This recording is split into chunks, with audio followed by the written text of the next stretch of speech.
Hello, everyone. Yes, so I'm Carl. I do have children. I have two children, two girls, but they're in their 30s now, and I have two grandchildren. So I thought I'd share my bit as well. Um, I work for the City of York Council. I've been working there for about 19 years. I started off commissioning services for vulnerable people, homelessness, substance misuse, mental health, included sheltered housing schemes. There was quite a wide variety. And then I moved across into the community team, and I get involved with all sorts of different initiatives. And I'm going to share a few of them with you today.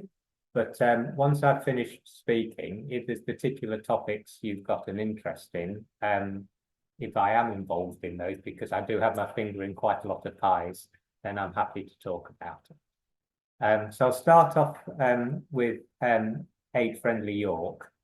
So Age Friendly York was something that was identified as something we should bring in York. It's part of the World Health Organization initiative. So there's over 1,000 age-friendly communities across the world. And what they do is they have like a checklist in terms of the things you might need to take into consideration if you're going to try and make your city or your community as age-friendly as possible. And it specifically doesn't say that you've achieved it. It's a case of being committed to try and improve things, because I think it's one of those things that will never totally get there. There's always challenges around the corner, isn't there? And so what we did is we joined that, and in part of it is to deliver against what's called the health and well-being strategy. And there's different arms to it. And one of those arms is called Aging Well.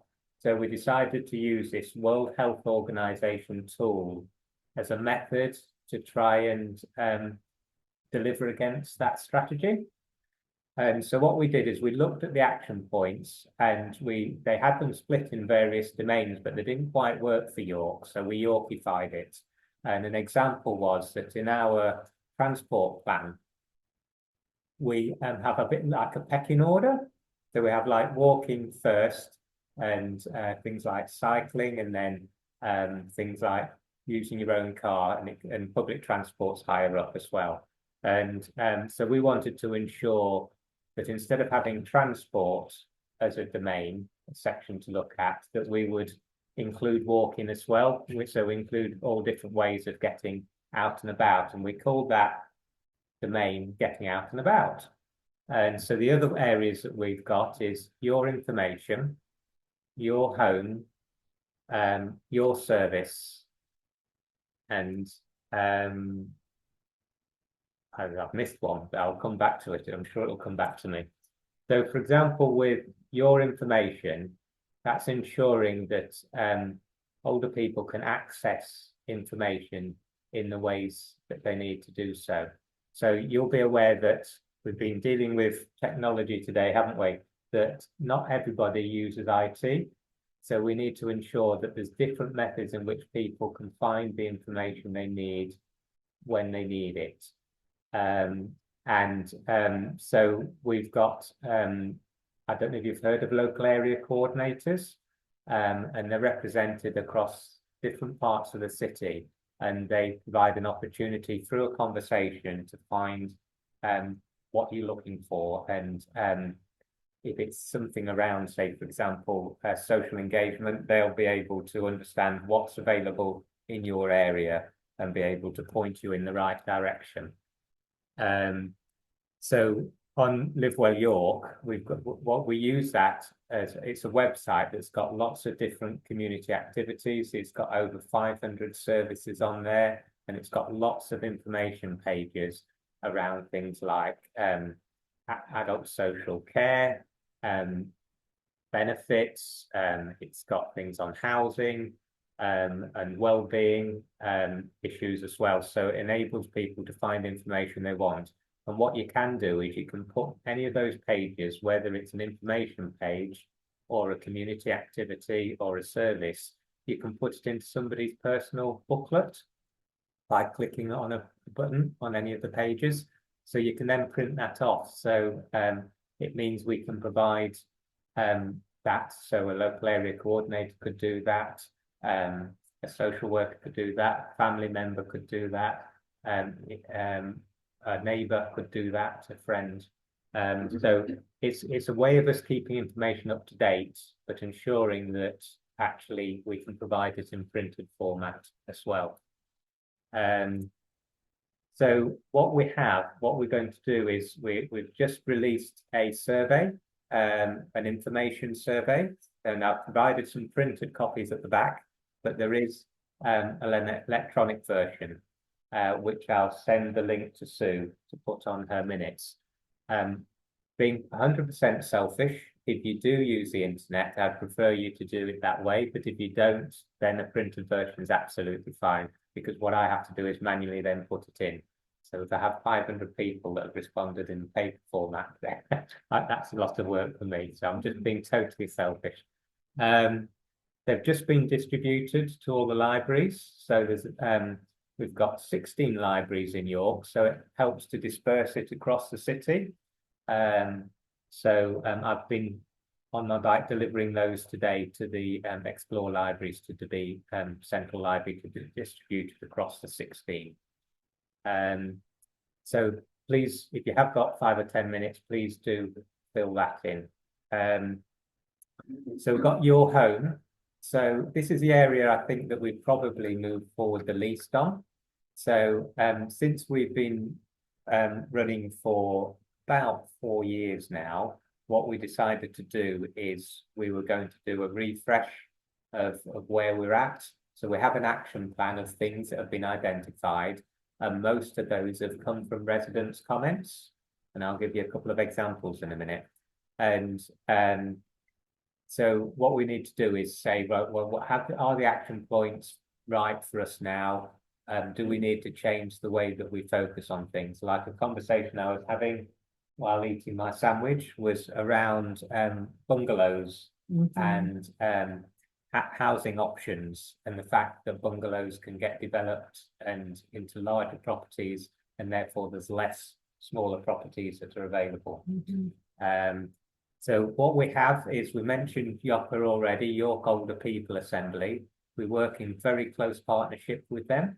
And Jim Cannon, as Sue mentioned, is the chair for both Age Friendly York and for YOPA. And we've kidnapped his open meetings. So they have an open meeting every 2 months, and usually they have a guest speaker.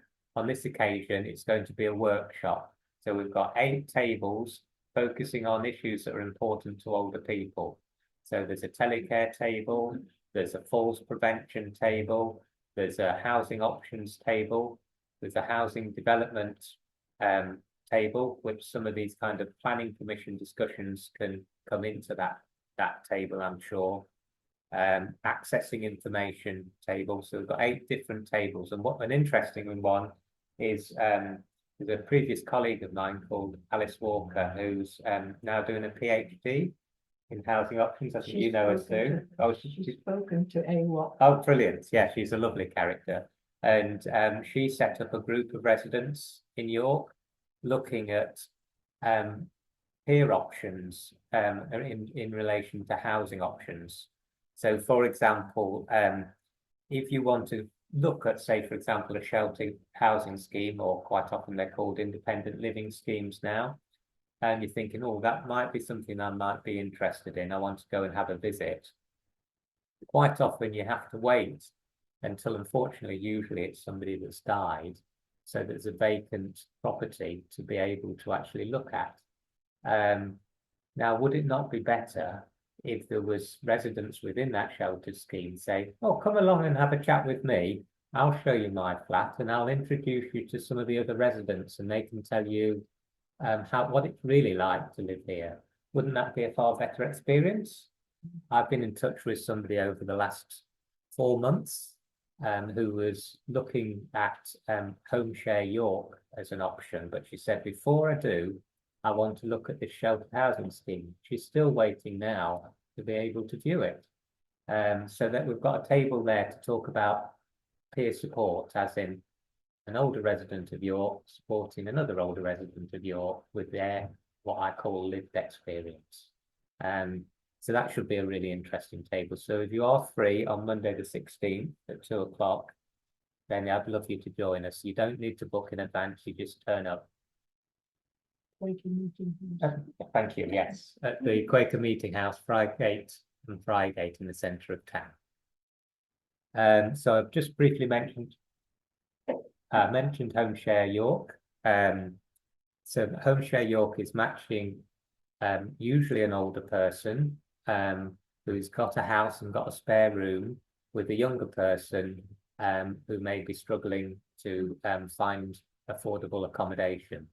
So this is kind of mutually beneficial. So it's in return for providing a room, you can receive up to 10 hours support a week. So it's a win-win on both sides. So it's a small running scheme. We've got 2 matches at the moment. A 95-year-old gentleman matched with currently with a young woman who's just finished her degree and just finished her MA and is taking a year out and then is going to be looking to do a PhD. And before that, he was matched with a young man who came across with the Ukrainian crisis. So it was really useful for him because from a social perspective, it was great for him because he wasn't by himself and where he was in private rented accommodation, he felt quite lonely. So it was mutually beneficial. So we've got another match with a lady who has hearing difficulties and some other health difficulties, and he's matched with a woman who has come across to provide support in care homes from Africa. So again, she's looking at it as mutually beneficial from a social perspective because one of the tasks she's agreed to provide is to take her to activities because she no longer drives or doesn't drive very often or doesn't like to drive at any distance. So she'll take her to the coast or to a country home or whatever, and it gives the opportunity for the lady who's come to York for the first time to get to know the area a bit. So that's called Home Share York. I've got, as I say, I've got questionnaires on that table at the back. I've got a leaflet on Home Share York at the back as well. And I've got leaflets about Live Well York that I've mentioned as well. And some of the things we do in Age Friendly York and listening to what residents have to say. So when we did our first survey with getting out and about, a lot of residents were saying, I'd love to go to the city centre, but there's not enough public toilets and there isn't enough places to sit. I can't afford to be going to a cafe every 20 minutes. So on a zero budget, what we did is we joined up with a home care organisation called Home Instead. And as part of what's called corporate responsibility, that's basically if you're providing a business in York and you want to give back, that's called corporate responsibility. And what they did is they said they would be happy to join this scheme, which is called Take a Seat. So basically, it's engaging businesses in the centre of York to say, would you be willing to provide a seat or provide access to your facilities, or both, even if they're not a paying customer? And we've got 60 businesses signed up to that. So that, even though we haven't got much public conveniences in York, it multiplies the amount of options that are available in the city centre. So that's an example. So a lady here says that she cycles. So one of the things that we're doing, we've got what we call ambassadors. So we've got a cycling ambassador. So it's something that people are passionate about. So we've got a passionate cyclist as well. And we got a lot of comments around particularly shared spaces where you've got a pedestrian walkway, but you've also got cyclists. Particularly people that are hard of hearing find it really difficult when a cyclist comes behind them. It can be quite a frightening experience. And so there's quite a bit of criticism between the different, whether you're a pedestrian, whether you're a cyclist, whether you drive a car. and it's understanding how we can make the experience better for everybody. So what we did is we pulled together some of those comments that residents have made, and we created a courteous cycling proposal. So I don't know, you probably all remember, oh, now I've forgotten the name of it. The Green Cost Code. People remember the Green Cost Code. I think it was in the 70s?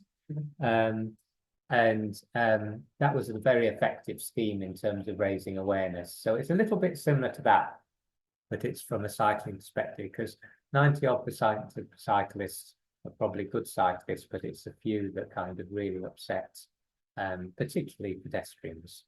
And so what we've done is we've passed that on to the York Cycle Campaign for them to have a look at and to see whether they want to joint badge it with Age Friendly York and York Cycle Campaign. And then we're going to get in touch with the transport team in the council, because you'll probably be aware that there's been a new transport strategy being produced. So what we want to do is understand what feedbacks come from that, and whether that can be one of the small solutions that that help from that point of view. So there's lots of different ways in which we get involved. So rather than try and list them all, I think it's better to open it up to the floor and see what's of interest to people. Okay. So yes, Healthwatch York is an organisation that we commission that is a voice, provides a voice for residents from both an adult social care and a health perspective. So they gather views that have been expressed by your residents, and then they'll do some specific research on it. So, for example, one of the ones they did last year was on NHS dentistry and the lack of it. And then they'll submit that report to the council scrutiny group with recommendations, and they'll be in touch with whoever's responsible for that service delivery. So rather than us duplicating things from an Age Friendly York perspective, we work closely with Healthwatch York to ensure that if any age-friendly views come through to us around your service, we can then feed them through. You might be aware that there was a dementia strategy produced 2 years ago. There's different themes within that dementia strategy, like one is living well, one is diagnosing well, I know the last one is dying well, and I've missed 2 out because my memory is not good enough. So one of the things that we did was around information, and so we created a page on Live Well York specifically for dementia, and what we decided was that people can find it difficult in terms of excuse me, navigating the different services or looking to see what might be suitable for them at that particular stage, including pre-diagnosis. So what we're doing is creating what's called a dementia pathway.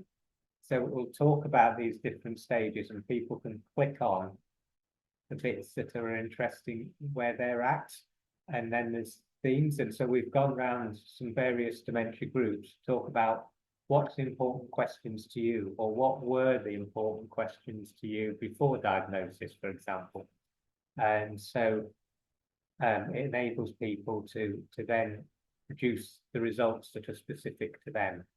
So what we're doing is kind of then testing it out with the dementia groups to make sure that that's fit for purpose. And we're just planning a session with the early onset dementia group. Yeah. And because they've got some budding artists, and they're going to create some imagery for us, so that we're going to kind of create a visual map that people can then click on some images that have been created by people with dementia. So do you signpost to Dementia Forward?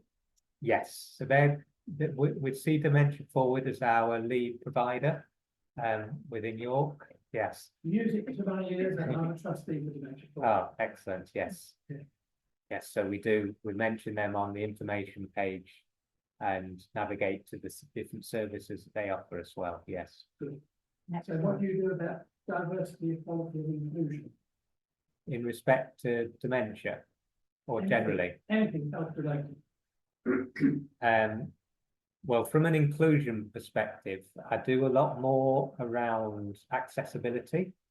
So the website itself, I've made sure that it meets the national accessibility standards, but we've gone further than that.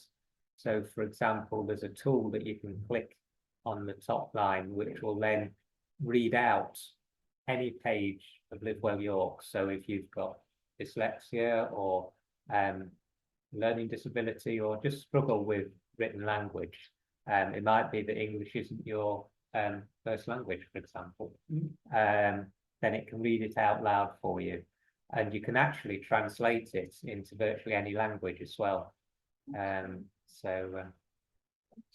it translating British Sign Language? That's no, it doesn't do that. So yes, so it's all a kind of, we're not perfect, and that is something that we haven't got. Yes, yeah. Is it an assumption that deaf people, okay, people think, oh, well, you're deaf, but you can still read and write, surely. But a lot of deaf, you think about how you learn to read and write. You learn by hearing the sounds of the words. So there's a large population of deaf people that have very low level of English. Right, that's good to know, because I'd always thought of it from things like videos and stuff like that, but hadn't thought of it from a written perspective as well. So it's a very good point. Yeah. So that's like, you know, the workshop that I was talking about in terms of YorHome. So there's a full prevention team that are there, which do things like put banister rails in and deal with things like trip hazards and so forth. But we'll also have the independent there that you mentioned, that do the telecare equipment and so forth. So yeah, they're all very important in terms of maintaining people's independence. But funny enough, I was in a meeting yesterday that was we were talking about integrated care plans. So what GDPR, which is basically protecting people's data, is really important, but it's also a massive barrier as well. So it means that a lot of patients or people that receive care talk about wanting to be able to tell their story once rather than have to tell it over and over and over again. And all the professionals would love there to be an integrated care plan. So particularly with today's technology, it makes it a lot easier. I remember talking about integrated care plans 25 years ago when I used to manage sheltered housing schemes. You know, but we still haven't cracked that nut.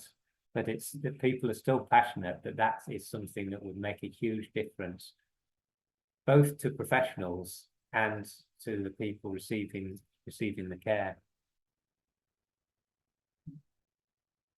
Where do you know about the toilets and the seating?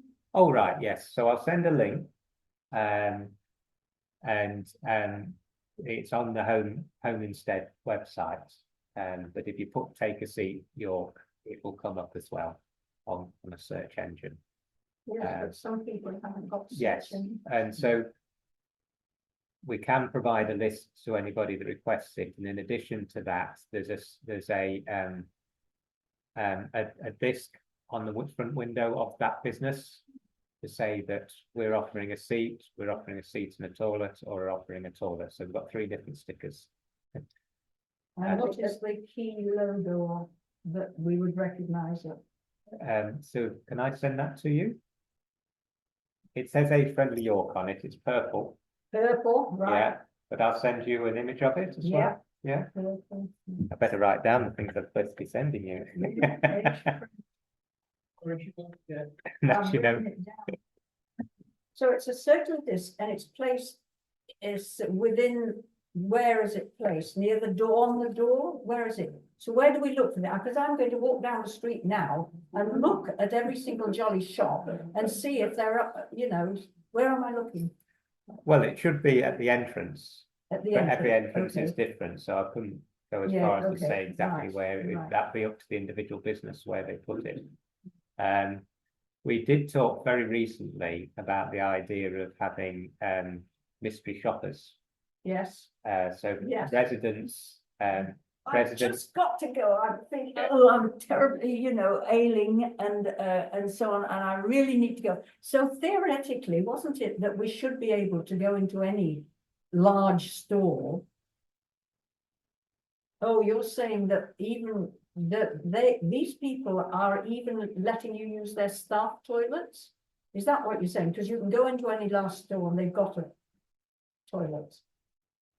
well, if they've already got that facility, then people don't necessarily know about it. Some people do and some people don't. Okay. Because you wouldn't believe how many comments that I've had that said, I know about Marks and Spencer's and I know about the public toilets, but I don't know anything else. Yes. So Yes. part of it is raising awareness. So I know, for example, Browns happen, don't they? I think people complain about going up steps and stuff, but With Browns they and are Cotton, yeah. they are there. Yes, so that's what we're talking about, town, city centre, yes. In terms of increasing the quantity of access to toilets by telling people which shops or businesses will be happy for you to use the toilet, even if you're not a paying customer. Like McDonald's is one of them. So you could go to the McDonald's toilet if you wanted to, and don't need to be a paying customer. Yeah. Does the sign also say whether they're accessible toilets or not? No, that's a different initiative. So another thing that I commission is called Accessible. So if you've got a form of disability and you're going to a venue for the first time, if you know what that experience is going to be like, it can make it significantly better. So we've got a large proportion of community venues that have been assessed and the details provided on this website. So if you put Town Hall Community Centre or York Explore Library or whatever, it will tell you what the entrance is like. Is there a disabled parking space? Is there a changing facilities? All that sort of information is on there, and businesses are encouraged to use the same site, and the hospital has now come on board and the universities come on board as well. Yeah. Oh. Yes, no, it's a very valid challenge. So there's been some debate. A resident is challenging around community toilets and access to toilets and so forth. And I've been explaining to them where we're up to in terms of the process. So it's all very well to improve the quantity of toilets that are available, but if people don't know about them, then it means nothing. Yeah. So Home Instead produced posters. If you went to things like Park and Ride, I know there's one there, for example, but it's obvious that enough hasn't been done to raise awareness. And that's what I was only saying last week. So I don't think it's necessarily that this person was saying we need to increase the quantity of toilets. And I was saying, well, if you compare it to other local authority areas, we were very poor. If you just took the public toilets into consideration in comparison to other local cities. But then if you take the extra 60 into consideration, we're about in the middle. So it's in a bit better position than we were.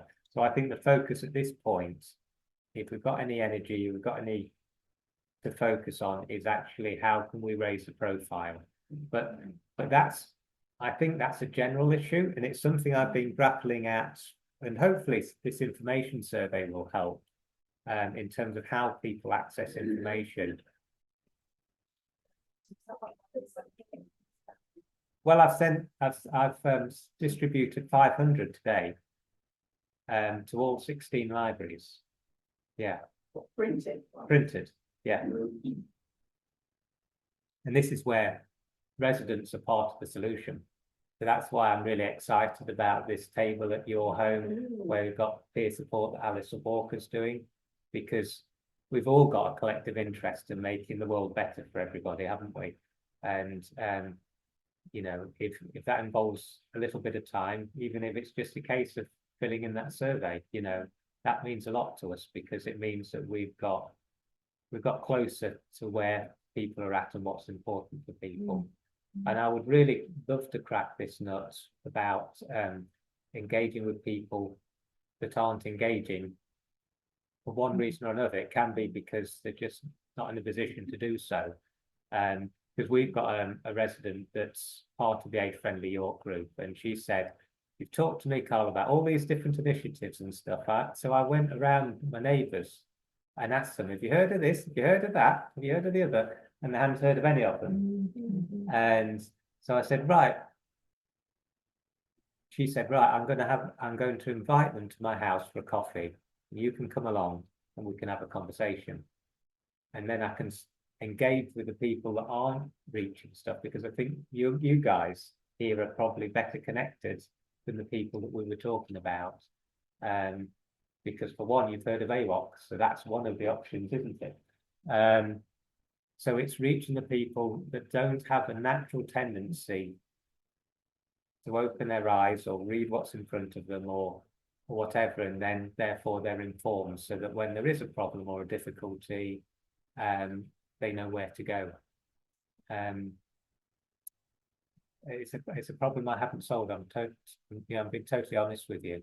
I'd love to know what the solution to that is, particularly with the resource challenge that we've got. I don't know if people have heard of York Neighbours. Yes.